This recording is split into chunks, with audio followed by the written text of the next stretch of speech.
अस्सलाम वालेकुम grade 7 students. आज हमारा यूनिट नंबर 7 का ही सेकंड लेक्चर है। फर्स्ट लेक्चर एक्सरसाइज 7A था, उसमें हमने सेलिंग प्राइस, कॉस्ट प्राइस और फिर प्रॉफिट एंड लॉस परसेंटेज वगैरह के क्वेश्चंस किए थे। आज हम ट्रेड डिस्काउंट वगैरह को डिस्कस करेंगे कि जब हम बाज़ार से कोई चीज़ परचेज करते हैं तो जो उसकी लिस्ट प्राइस होती है उसको मार्क प्राइस कहते हैं, यानी जो भी किसी आर्टिकल के ऊपर लिखी हुई प्राइस होती है जिसमें नॉर्मल प्रॉफिट या मार्कअप शामिल होता है उसको कहते हैं मार्क प्राइस या लिस्ट प्राइस। जो डिस्काउंट दिया जाता है वो हमेशा मार्क प्राइस या लिस्ट प्राइस पे दिया जाता है। इसको भी करने का वही तरीका है कि जैसे आपको सेलिंग प्राइस और कॉस्ट प्राइस में मैंने फार्मूलाज की मदद से सॉल्व किया था, इसी तरह हम ट्रेड डिस्काउंट के क्वेश्चन को भी फार्मूलाज की मदद से करेंगे। रूल्स वही होगा, सबसे पहले आपने देखना है कि जो डिस्काउंट की अमाउंट है वो कैसे निकालनी है। अगर आपके पास मार्क प्राइस यानी लिस्ट प्राइस गिवन है और सेलिंग प्राइस दिए, दोनों का डिफरेंस होगा वो डिस्काउंट होगा। मिसाल के तौर पे एक चीज़ है, उसकी मार्क प्राइस है 100 रुपीज़ और आपने वो ख़रीदी है 90 रुपीज़ में, वो उसकी सेलिंग प्राइस हो जाएगी। तो जो 10 रुपीज़ का डिफरेंस है वो उसका डिस्काउंट होगा। यानी अगर मार्क प्राइस और सेलिंग प्राइस दी हो तो दोनों का डिफरेंस लेंगे, वो डिस्काउंट आ जाएगा। अगर परसेंटेज ऑफ डिस्काउंट निकालनी है तो उसका फॉर्मूला है discount divided by mark price multiplied by 100% का साइन आ जाएगा।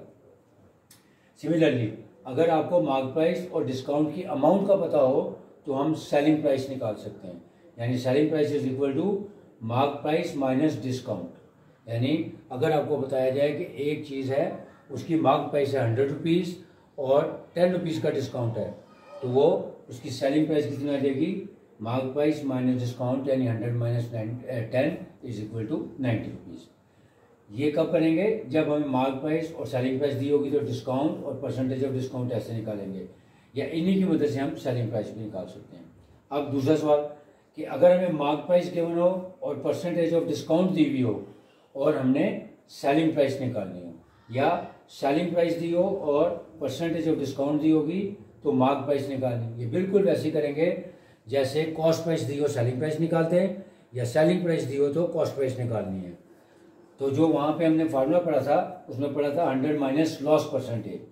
तो क्योंकि डिस्काउंट भी बेसिकली आपका लॉस होता है, यानी अमाउंट कम हो रही है, जैसा सेम फैक्टर बनेगा कि जब सेलिंग प्राइस निकालेंगे तो mark price multiplied by 100 minus percentage of discount over 100, और अगर मार्क प्राइस निकालनी होगी तो उसका रेसिप्रोकल ले लेंगे, यानी selling price multiplied by 100 over 100 minus percentage of discount. Similarly अगर आपको मार्क प्राइस दी हो और परसेंटेज ऑफ डिस्काउंट दी हो तो डिस्काउंट की अमाउंट कैसे निकालेंगे, जब मार्क प्राइस को परसेंटेज ऑफ डिस्काउंट से मल्टीप्लाई कर देंगे तो अमाउंट ऑफ डिस्काउंट आ जाएगी। यही प्रोसेस, यही फार्मूला जो है वो आपने जनरल सेल्स टैक्स या प्रॉपर्टी टैक्स पे भी आप लगा सकते हैं।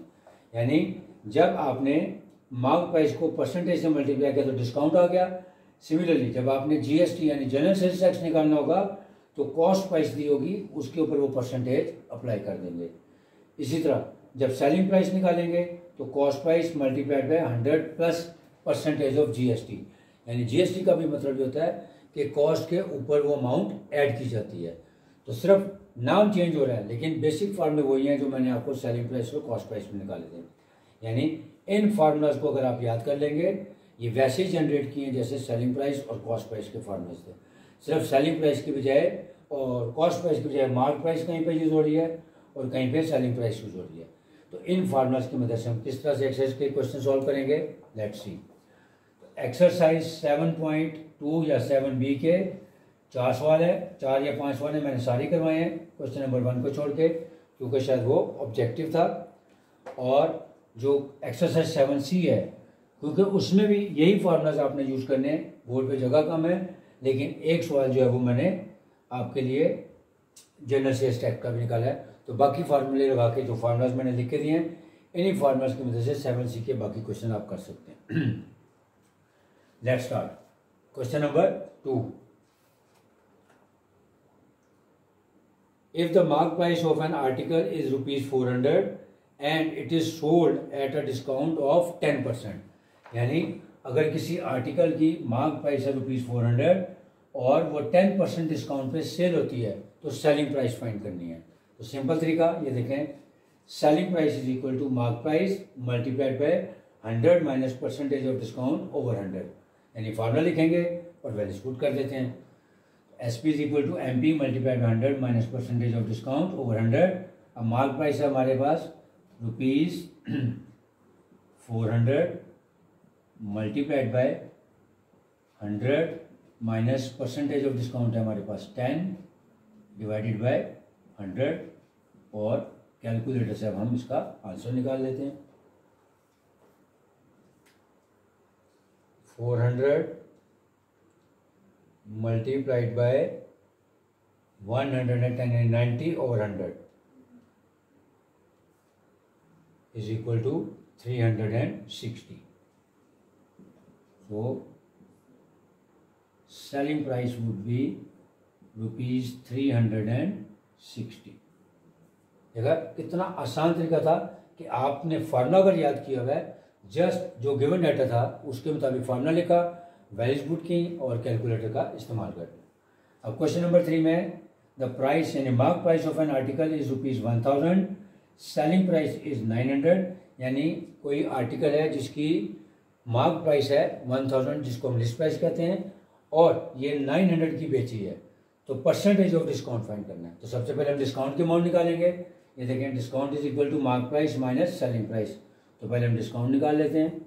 Discount is equal to mark price minus selling price यानी ₹1000 minus 900 which is equal to ₹100।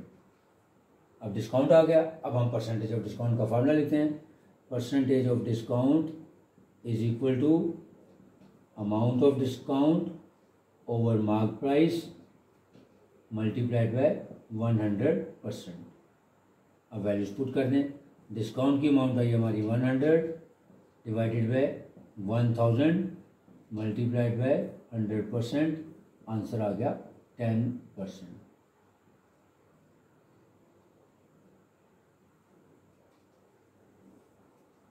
यानी 10%। इसका मतलब क्या हो गया कि जो चीज़ आपने 1000 में बेचनी थी यानी इसकी लिस्ट प्राइस 1000 थी, हमने इसको सेल किया 900 में, इसका मतलब हुआ कि 100 रुपीज़ का हमें डिस्काउंट मिला। तो पहले हम डिस्काउंट निकाल लेंगे, फिर परसेंटेज ऑफ डिस्काउंट निकालनी तो उसका फार्मूला लिखेंगे। Discount divided by mark price multiplied by 100 और साथ परसेंटेज का साइन और उसको कैलकुलेटर से आंसर निकाल लिया तो आंसर आ गया 10%। Next question number 4, selling price यानी किसी आर्टिकल की सेलिंग प्राइस दी हुई है ₹450, परसेंटेज ऑफ डिस्काउंट दिया हुआ है 10% और मार्क प्राइस फाइंड करनी है। अगेन अब देखेंगे कि सेलिंग प्राइस दी हुई है, परसेंटेज ऑफ डिस्काउंट दिया हुआ है और मार्क प्राइस फाइंड करनी है। तो ये फार्मूला लिखा हुआ है, mark price is equal to selling price multiplied by 100 over 100 minus percentage of discount. लिखें formula, since mark price is equal to selling price multiplied by 100 over 100 minus percentage of discount. Values put कर देते हैं। Selling price है हमारी 450 multiplied by 100 divided by 100 minus 10 यानी ये बन जाएगा फैक्टर 100 ओवर 90। अब इसको हम वैल्यू निकाल लेते हैं। 450 multiplied by 100 divided by 90 is equal to 500 rupees 500।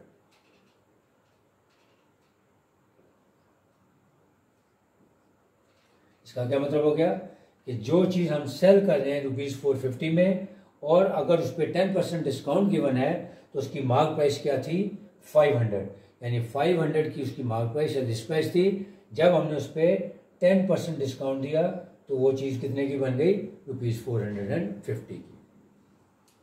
Next question number 5 थोड़ा सा लेंथी है लेकिन कॉन्सेप्चुअल क्वेश्चन है, इसलिए मैंने सारे पहले बोर्ड पे सॉल्व कर दिए ताकि आपको सिर्फ समझाना है।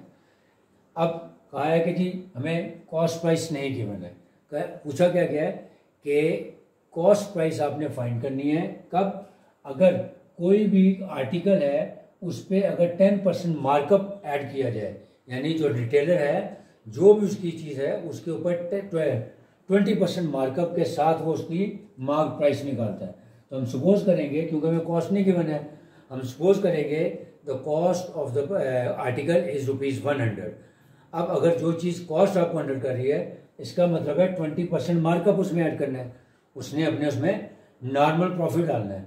तो नॉर्मल प्रॉफिट क्या होगा, उसको कहते हैं मार्कअप। तो let cost price be 100, the markup is 20%।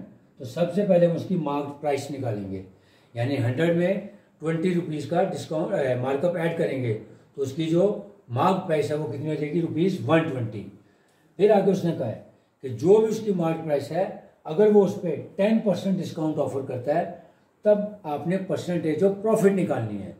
सबसे पहले हम क्या करेंगे, लेट्स सपोज करेंगे कि कॉस्ट प्राइस जो है उसकी ₹100 है, मार्कअप जो है वो 20% है, उस कॉस्ट में वो मार्कअप ऐड करेंगे तो उसकी मार्क प्राइस आ जाएगी।